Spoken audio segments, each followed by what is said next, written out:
বঙ্কিমনগর রামকৃষ্ণ বেদান্ত মঠ।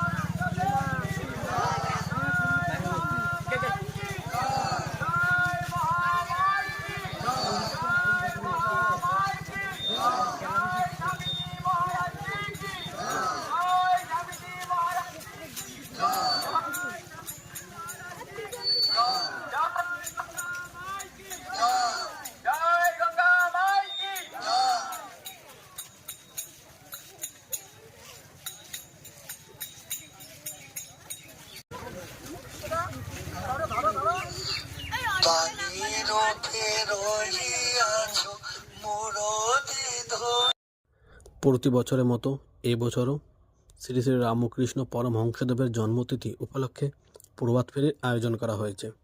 এই প্রভাত ফেরিতে ছোট থেকে বড় সবাই অংশগ্রহণ করে এবং ঠাকুরের নাম সংকীর্তন করা হয়।